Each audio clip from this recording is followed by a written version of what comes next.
नमस्कार। INDIA यानी NDA alliance, जिसका सही नामकरण घमंडिया गैंग और घमंडिया गैंग के कन्फ्यूजन या यूं कहें ब्लंडर तो देखिए कमाल के कि कोई भी गठबंधन का चुनाव घोषणा पत्र साझा होता है। जैसे NDA में भी कई दल हैं, लेकिन NDA के घटक दलों ने अलग से कोई घोषणा पत्र जारी नहीं किया है, जबकि INDIA यानी घमंडिया गैंग में सब घमंड में चूर हैं, वो अपना अपना घोषणा पत्र जारी कर रहे हैं। सपा ने अपना आज अभी घोषणा पत्र जारी कर दिया। कांग्रेस घूम घूम के चुनाव घोषणा पत्र जारी कर रही है।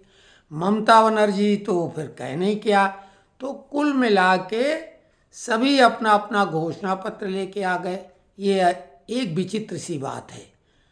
खैर, अब दूसरी बात, प्रधानमंत्री तो उनका तय है ही नहीं, फिर भी लड़े जा रहे हैं बिना हीरो की फिल्म। इसके अलावा जो इन्होंने ब्लंडर मिस्टेक की है, गठबंधन तो कर लिया हड़बड़ी में, मुस्लिम वोटों की लालसा में, और फॉरेन का पैसा जो आ रहा था वो इसी दम पे आ रहा था कि हाँ ये सब मिल के लोग मोदी को हटा देंगे। रणनीति वो बना रहे, स्क्रिप्टें तैयार की जा रही हैं, तरह तरह की स्क्रिप्ट तैयार की गई, चाहे मणिपुर की हो, किसान आंदोलन हो, फिर अभी ठाकुरों को लेके एक सिउफा फैलाया जा रहा है। तो तरह तरह से जो है नैरेटिव सेट किए जा रहे हैं, एजेंडा चलाए जा रहे हैं, लेकिन कुछ भी इनका होता नज़र नहीं आ रहा है। इन्होंने केजरीवाल कट्टर ईमानदार से गठबंधन कर लिया, और वो इतना महंगा पड़ने वाला है क्योंकि केजरीवाल का खुल के सपोर्ट, जेल में रह के मुख्यमंत्री वो हैं, उसका भी सपोर्ट कर रहे हैं। ये बोल रहे हैं उसके ऊपर भाजपा ये केस और सब कर रही है। कल हाई कोर्ट ने तगड़ी फटकार लगाई और इन सभी को लगाई। उन्होंने कहा ये कोई भाजपा और आप पार्टी की लड़ाई नहीं है, भाजपा और केजरी की लड़ाई नहीं है, ये ईडी और आपका मामला कोर्ट में है। तो कोर्ट में ईडी और आप अपने पक्ष रखें। ये कोई दल की राजनीति नहीं है, ये भ्रष्टाचार का मामला है और पूर्णतया दोषी उन्होंने बता दिया है। तो कुल मिला के केजरीवाल का द एंड। लेकिन अब इस खलनायक को जो इन्होंने हीरो बनाने की कोशिश की है, उसकी कलई अब तो कोर्ट ने खोली है। तो इसके बाद क्या होगा? सुप्रीम कोर्ट ने भी सुनवाई से मना कर दिया है, सोमवार को नंबर लगेगा। तो एक तो ये दिक्कत। अब केरल की बात, जो इनके सबसे बड़े भविष्य के होने वाले उम्मीदवार हैं दूल्हे के यानी PM के, उन्हीं के खिलाफ वहाँ की जो सरकार है उसी ने कैंडिडेट दे दिया, CPIM। अब एनी राजा जो है वो तगड़ी कैंडिडेट है। वायनाड में राहुल डगमगा गए हैं, उन्हें वही स्मृति ईरानी वाली याद आ गई कि यहाँ भी ये महिला हमको हराएगी।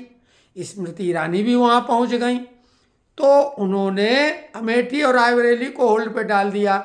उधर जीजा जी छटपटा रहे थे कि कहीं से नंबर हमारे ही लग जाए, बिल्ली के बाग से छींका टूट जाए, नेतागिरी का ठप्पा तो लग जाएगा। तो उधर वो लग रहे हैं। तो कुल मिला के इसी बीच में ओवैसी जो जगह जगह दहाड़ रहे थे, वो उनकी हालत भी एक महिला ने खराब कर दी है और उसने ललकारा है शेरनी की तरह। ओवैसी भी घबरा गए और अंदर खाने कांग्रेस से सेटिंग जमाई। तो वहाँ के मुख्यमंत्री रेवंत रेड्डी ने उनको सपोर्ट कर दिया, यानी कांग्रेस का गठबंधन हो गया ओवैसी के साथ। ये क्लियर कट है। जैसे कि कांग्रेस कहीं से भी लड़ती थी उत्तर प्रदेश में, लेकिन रायबरेली और अमेठी उनके लिए जगह छोड़ दी जाती थी।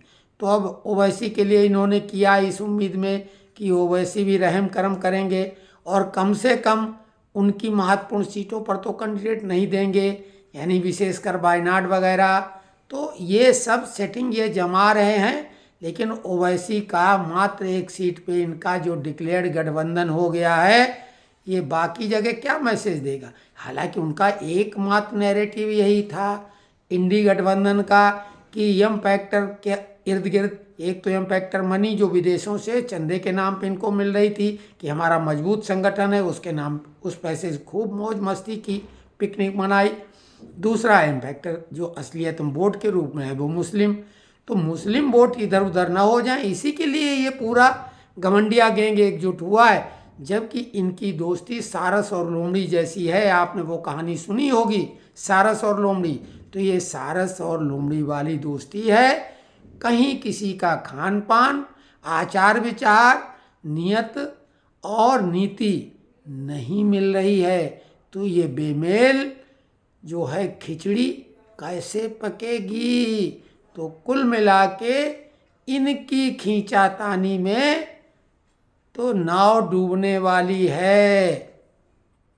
ये अगर विश्लेषण अच्छा लगा है तो लाइक सब्सक्राइब चैनल को करें और साथ में कमेंट्स बॉक्स में लिखें। धन्यवाद।